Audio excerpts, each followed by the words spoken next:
जय श्री कृष्णा। वृतांत कथा में आपका स्वागत है। आज हम महाशिवरात्रि की कथा सुनाने जा रहे हैं। एक शिकारी था।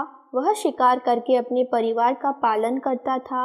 एक बार वह जंगल में एक तालाब के किनारे बैल वृक्ष पर शिकार करने के लिए मचान बनाने लगा। उस पेड़ के नीचे शिवलिंग था।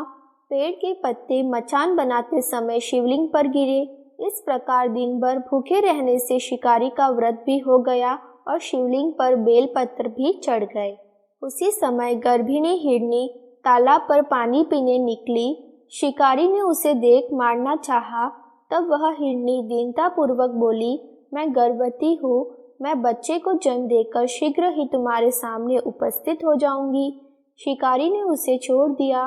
कुछ देर बाद एक दूसरी हिरनी उधर से निकली। शिकारी ने फिर धनुष पर बाण चढ़ाया। हिरनी ने कहा, हे व्याघ्रराज, मैं थोड़ी देर पहले ऋतु से निवृत्त हुई हूँ। अपने पति से मिलने पर शीघ्र तुम्हारे पास लौट आऊंगी। शिकारी ने उसे भी छोड़ दिया। रात्रि के अंतिम पहर में एक मृगी अपने बच्चों के साथ उधर से निकली। शिकारी ने शिकार हेतु धनुष पर बाण चढ़ाया। तब वह मृगी बोली, मैं इन बच्चों को इनके पिता के पास छोड़ आऊं, तब मुझे मार डालना। शिकारी को उस पर भी दया आ गई और उसे छोड़ दिया। सुबह हुई तो एक हिरण आता दिखाई दिया।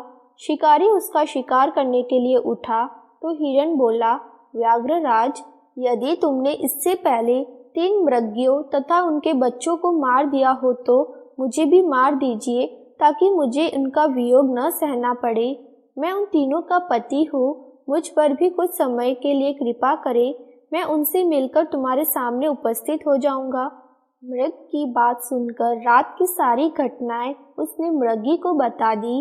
उपवास, रात्रि जागरण तथा शिवलिंग पर बेलपत्र चढ़ने से उसमें भगवत भक्ति का जागरण हो गया।